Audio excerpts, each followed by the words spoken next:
Everyone, स्वागत है आप सभी का हमारे इस वीडियो में। दोस्तों, आज की इस वीडियो में हम जानेंगे आप अपने धान के बेचने के लिए रजिस्ट्रेशन कैसे करेंगे और साथ ही आपको रिन्यूअल करना होगा तो वो भी आप कैसे करेंगे। तो चलिए ज़्यादा बकवास ना करते हुए हम वीडियो को शुरू करते हैं ताकि आप लोग भी बोर ना हो।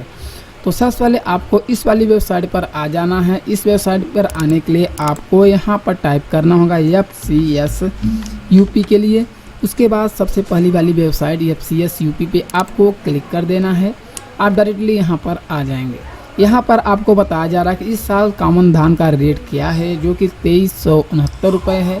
और धान एक ग्रेड का क्या कीमत है, 2389 रुपये। इसी प्रकार से सारी डिटेल यहाँ पर दी गई है।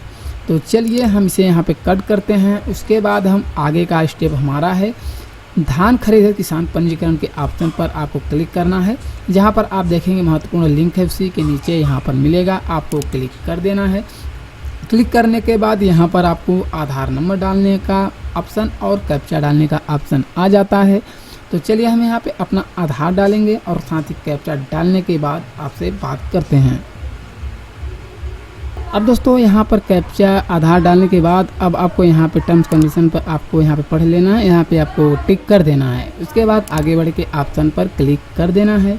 क्लिक करने के बाद आपके सामने नए रजिस्ट्रेशन के लिए कुछ इस प्रकार का इंटरफेस आएगा, जो कि पिछले वर्ष में अगर किसी का रजिस्ट्रेशन नहीं हुआ होगा तो इस प्रकार से आपको ऑप्शन शो होगा। तो चलिए सबसे पहले आपको करना क्या है, खरीफ के ऑप्शन पर आपको खरीफ सेलेक्ट करना है। यहाँ पे विपणन वर्ष में आपको 2025-26 करना है। उसके बाद नवीन पंजीकरण के ऑप्शन पर क्लिक कर देना है। क्लिक करने के बाद आपके सामने कुछ इस प्रकार का इंटरफेस आ जाता है, जो कि बहुत ही यूनिक तरीके से इस वर्ष आपको देखने के लिए मिलेगा।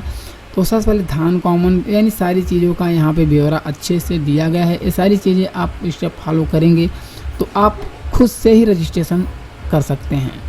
उसके बाद यहाँ पर आप देखेंगे पढ़ें एवं आगे बढ़ के ऑप्शन पर क्लिक करना।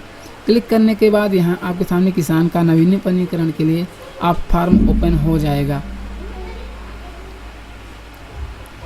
अब यहाँ पर आपको किसान का नाम डालना है, यहाँ पे जेंडर सेलेक्ट कर देना है। ऑलरेडी यहाँ पे हमारा आधार दिख रहा है।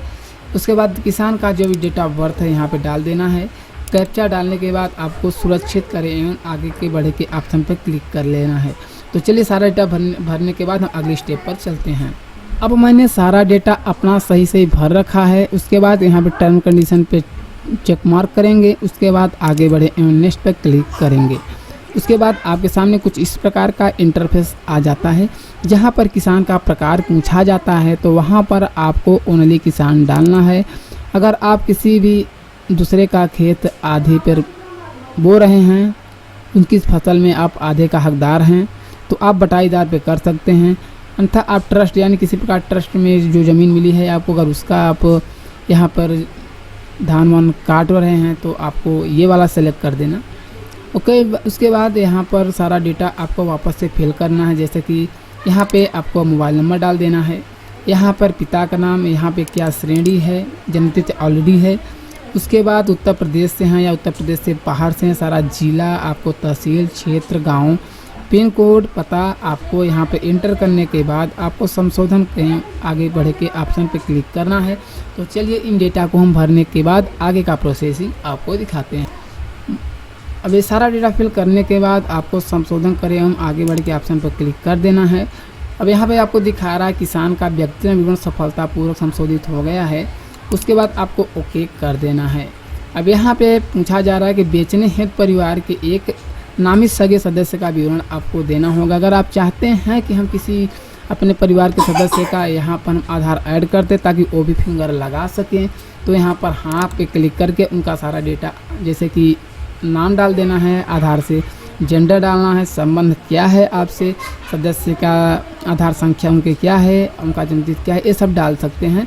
उसके बाद अगर आपको इसमें कुछ नहीं, आप स्वयं ही धान को विक्रय करेंगे, स्वयं अंगूठा लगाएंगे, तो आपको नहीं पे क्लिक करके आगे बढ़ के ऑप्शन पे क्लिक कर देना है।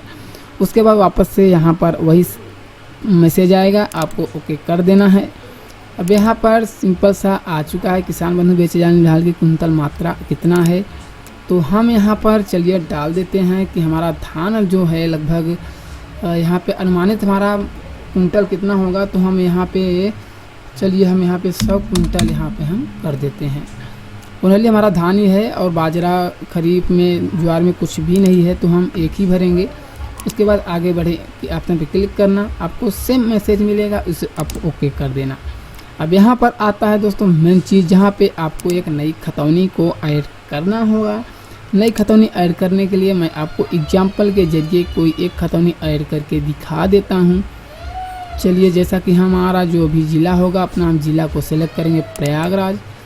तहसील जो भी होगी आप अपना तहसील सेलेक्ट कर देना, ठीक है। उसके बाद आप जिस गांव की आप खतौनी यहाँ पर लगाना चाहते हैं उस गांव का नाम सेलेक्ट करना। अब यहाँ पे फसल का प्रकार क्या है, आप किसके लिए रजिस्ट्रेशन कर रहे हैं, तो हमने धान के लिए करा है। इसमें जो खसरा नंबर होता है, खसरा नंबर आपको डाल देना है।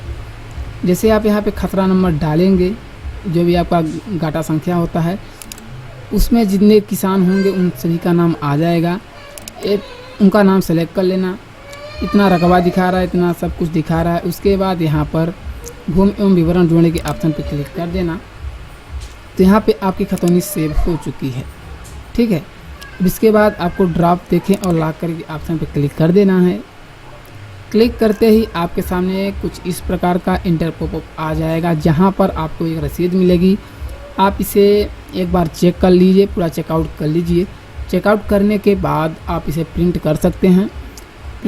उसके लिए प्रिंट कर लीजिए। उसके बाद ये सारा चेकआउट करने के बाद दोस्तों आपको इसको लॉक भी करना होता है। इसके लिए आपको यहाँ पे घोषणा के टिक मार्क पे क्लिक करना है, लॉक करके ऑप्शन पर चले जाना है। तो जो आपने मोबाइल नंबर यहाँ पे रजिस्टर डाला होगा उस पर एक OTP जाएगा। उस OTP को डाल को आपको वेरीफाई कर देना है। तो यह आपका फॉर्म इसी प्रकार से आ जाएगा। उसमें ड्राफ्ट प्रारूप नहीं होगा, वो बिल्कुल मान्य रहेगा। यानी कि आपका हम लॉक हो चुका है। अब आपका फार्म में सत्यापन की देरी होगी। जैसे आपका सत्यापन हो जाता है तो आप उसमें धान विक्रय कर सकते हैं। तो दोस्तों वीडियो आपको कैसी लगी आप हमें कमेंट में ज़रूर बताना, और ऐसी ही वीडियो अगर आप चाहते हैं तो आप हमें कमेंट बताइए किस प्रकार की वीडियो आपको ज़रूरत है, किस प्रकार की चीज़ें हम आप लोगों को प्रोवाइड करें। तो चलिए दोस्तों, मिलते हैं एक नए वीडियो में एक नए टॉपिक को लेकर। तब तक के लिए बाय बाय।